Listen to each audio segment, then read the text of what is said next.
I've been observing of late amongst Indians that Indians tend to over-associate themselves, some Indians at least, tend to over-associate themselves with celebrities' achievements way more than we should. And I'll give you the best example of this. And let's take Chennai itself as an example. How many of you here know who Sundar Pichai is? Please raise your hands. Don't know who Sundar Pichai is? Okay, go home and Google. That'll be a fantastic experience for him. He's going to go home tonight, open his laptop and type in Google, "Hello Google, who is Sundar Pichai?" Google will reply saying, "My daddy." For those of you who still don't know who Sundar Pichai is, Sundar Pichai is the CEO of Google. And the day he became the CEO of Google, not only did he become the CEO of Google, he also became every Chennai's distant relative. Until then, we didn't even know he was from our city. That's how shameless we are. You should have seen his Wikipedia page. On the day he became the CEO of Google, in his Wikipedia page, in his bio section, once in half an hour, his school name kept changing. At 11:30, I checked, it said Kendra Vidyalaya. I refreshed. At 12 o'clock, it said Bharatiya Vidya Bhavan. I refreshed. At 12:30, it said Vidya Mandir. I only added my school. Fuck you, okay? So point being, according to Wikipedia, Sundar Pichai has studied in 28 schools in 14 years. But I can understand, people are getting excited. Yeah, it's something, someone has achieved something way more than they thought they're capable of. They're happy. But media are supposed to be professional. Media are supposed to report this in an objective way, right? Media were the worst. I remember reading an article from BuzzFeed, which put an article with a headline that said, 20 facts that will shock you about Sundar Pichai. I was like, okay, come on, shock me. Fact number one. Sundar Pichai's father was an electrical engineer from Anna University. Full stop. Where is the shock? Which is the shocking part? The electrical part maybe. Yeah, correct. Fact number two. Sundar Pichai though was different. Despite doing his civil engineering, he bravely deviated the odds and took up a job in Google. Full stop. Engada shock, eh? He did engineering and took a software job. Like 1 million other South Indians in our country today. This fact would have been shocking if it had read like this, which is, Sundar Pichai though was different. Despite doing his civil engineering, he bravely deviated the odds and went on to become a civil engineer. You would have been like, hey, congratulations, bro.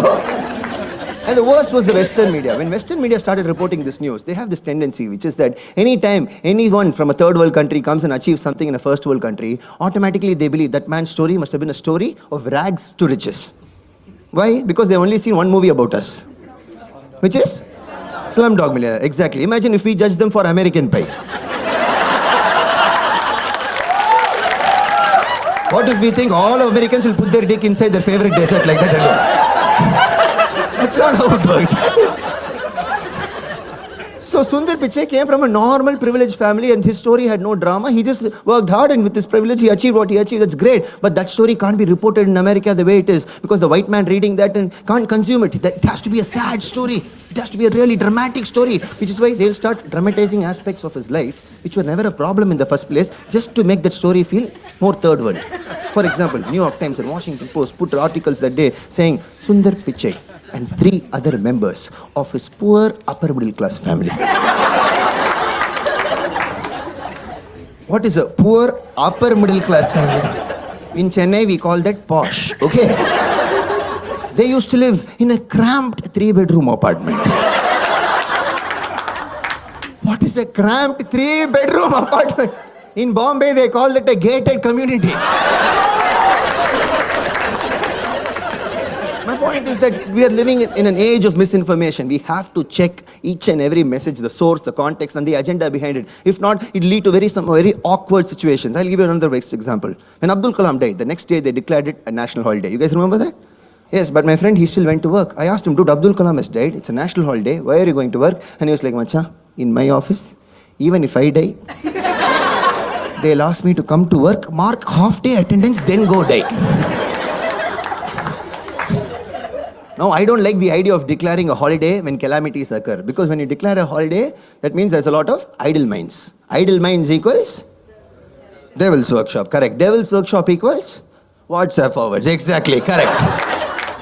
Because when there's a holiday and there's a lot of idle minds, there's a lot of people who start to take WhatsApp out and start spreading shit on WhatsApp from their own phone with only one goal in their mind. You know what their goal is? They want to see if the shit that they started that morning comes back to them by evening.